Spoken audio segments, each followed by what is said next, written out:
King Abdullah second तुर्की के उन्होंने Trump के साथ प्रेस कॉन्फ्रेंस की। क्या मामला तय हुए, किंग अब्दुल्ला ने किस तरह मुहतात रवैया अपनाया, वो सब हम आपके सामने रखते हैं। उसके अलावा काशिफ अब्बासी सीनियर एंकर हैं, सब जानते हैं, वो ऑफ एयर कर दिए गए हैं, ये कन्फर्म हो गया है। और शेर अफजल मरवत का भी आखिर नोटिफिकेशन निकल चुका है कि उनका पार्टी से कोई ताल्लुक़ नहीं, उन्हें भी यानी पार्टी से ला ताल्लुक़ कर दिया गया है, ये भी हम आपको बताएंगे। और नाज़रीन, पीटीआई का ग्रैंड अलायंस जो बना है, उन्होंने क्या अलामिया जारी किया है, ये भी हम आपके सामने रखते हैं।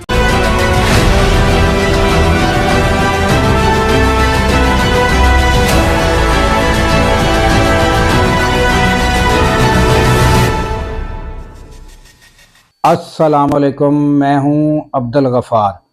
नाज़रीन, गुज़श्ता रोज़ हमने आपको बताया था कि फ़लस्तीन के मामले पर जो ट्रंप हैं वो बहुत ही सीरियस हैं और अजीब व गरीब इक़दाम उन्होंने उठाया है, जिसकी हर कोई मुखालफत कर रहा है। उन्होंने उर्दन के किंग अब्दुल्ला सेकंड को यानी कि कहा, और फिर वो जो है गुज़श्ता रोज़ वो उनकी मुलाकात हुई।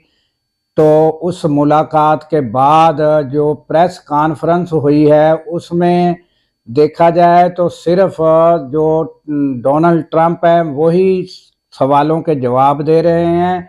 किंग अब्दुल्ला सेकंड जो हैं वो मुहतात रवैया और किसी सीनियर पॉलिटिशियन की तरह अपनाए हुए हैं, और मुहतात तरीके से उन्होंने एक दो बातों का जवाब दिया, वो भी कोई क्लियर इस तरह नहीं। उन्होंने अपनी जिस तरह यानी कि उनकी पोजीशन है कि जो अमेरिका है वो उनकी फ़ौजी इमदाद भी वही करता है, मुआशी इमदाद भी वही करता है, तो वो उनका यानी उनके साथ मुखालफत मोल नहीं ले सकते।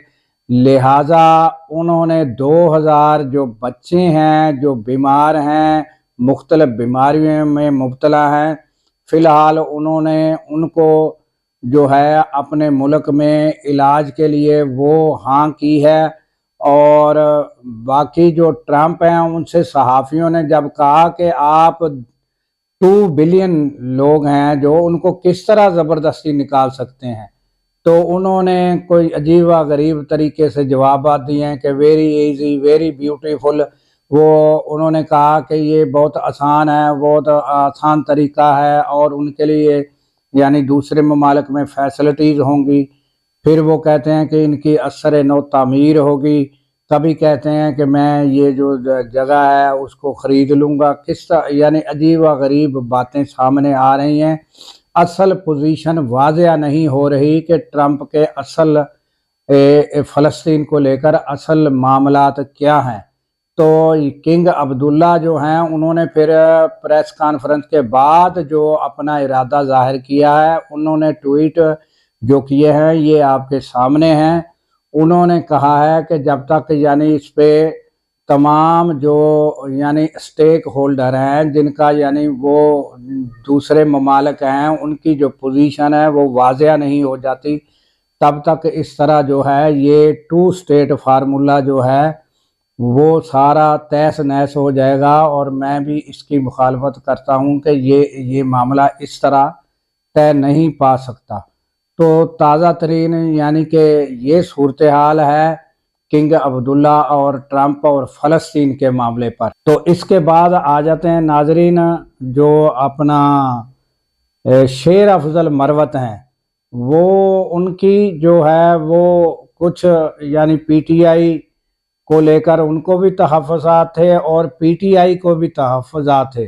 और ताज़ा जो जलसा स्वाबी में हुआ, उसमें भी कुछ शेर अफजल की तरफ से ऐसे मामलात हुए कि जिनकी वजह से यानी कि उनको अब बाकायदा नोटिफिकेशन जारी होकर यानी कि उनको पार्टी से अलग कर दिया गया है। पार्टी से अब उनका कोई ताल्लुक नहीं।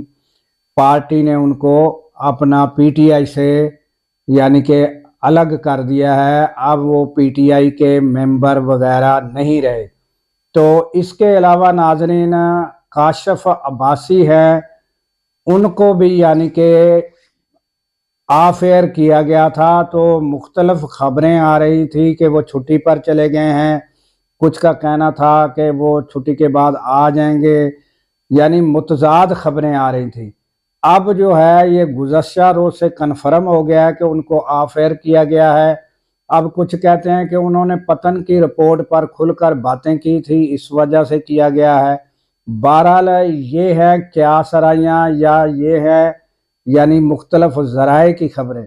जब तक काशिफ अब्बासी खुद नहीं आकर बता देते कि क्या मामला है, उस टाइम तक जो है वो कुछ नहीं कहा जा सकता। अब आते हैं नाज़रीन पीटीआई के मामलात पर। तो पीटीआई जो है वो ग्रैंड अलायंस बनाने जा रही है, दूसरी पार्टियों को लेकर एक मुतफ़िका जो है वो लाया अमल अख्तियार करने की ज़रूरत है, और उस ज़रूरत को मद्देनज़र रखते हुए वो इस इक़दाम पर काम कर रही है। तो उसके नतीजे में यानी कि असद कैसर के यानी कि हाँ जो एक बैठक हुई, वहाँ पर जो यानी कि तमाम पार्टी बाशमूल यानी कि अपना मौलाना फजल रहमान और ये तकरीबन लोग जो थे, महमूद अचकज़ई हैं, वो अपना सारे तकरीबन शामिल थे।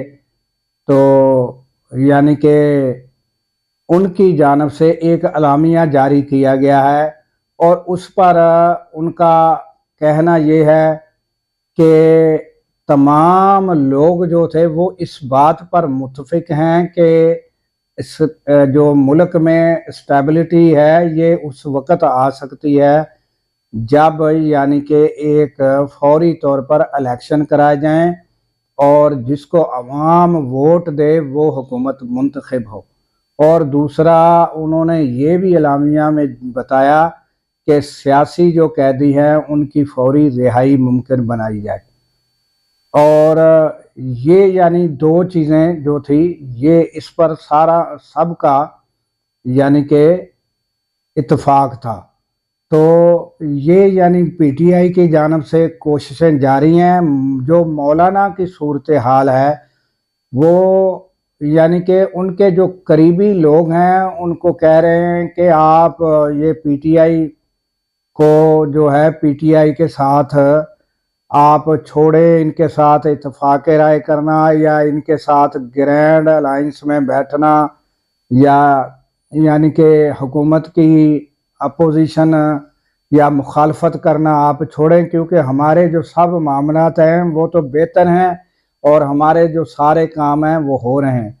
मगर कुछ पीटीआई यानी मौलाना के कुछ अफराद वो हैं जो वो कह रहे हैं कि ये जो बयानिया पीटीआई का है, जो इसके साथ खड़ा होगा तो ये नहीं है कि वो पीटीआई का भला होगा। उनका कहना यह है कि ये जो बयानिया है यानी इंसानी हकूक़ की पामाली जो हो रही है, 26वीं आईनी तरमीम जो हुई है, उसके अलावा इलेक्शन में जो धांधली हुई है, जो वो इस बयानिए के साथ जो भी खड़ा होगा उसकी अपनी पार्टी जो है वो भी मजबूत होगी और लोग भी उसका साथ देंगे। तो जो इस बयानिए के साथ नहीं खड़ा होगा तो उसकी अपनी पार्टी को भी नुकसान है।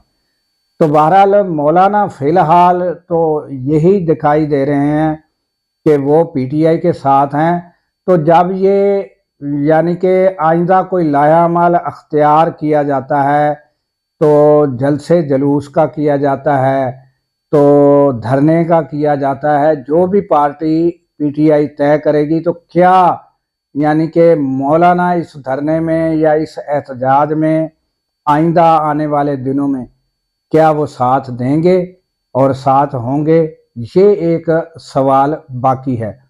तो ये आने वाले दिनों में सारी सूरत हाल वाज़िया हो जाएगी कि क्या यानी कि इस ग्रैंड अलायंस का नतीजा निकलता है और कौन कौन लोग ان کے ساتھ پی ٹی آئی کے ساتھ کھڑے ہوتے ہیں۔ تو اس کے ساتھ ہی دیجیے اجازت کہ اللہ تعالیٰ پاکستان کی خیر فرمائے، پاکستان کی سرحدوں کی خیر فرمائے، اور سرحدوں پر معمور ہمارے جوانوں کو اللہ تعالیٰ شاد و آباد رکھے، کیونکہ جب ناظرین ہم سو رہے ہوتے ہیں وہ سرحدوں پر راتوں کو جاگ رہے ہوتے ہیں۔ اللہ حافظ۔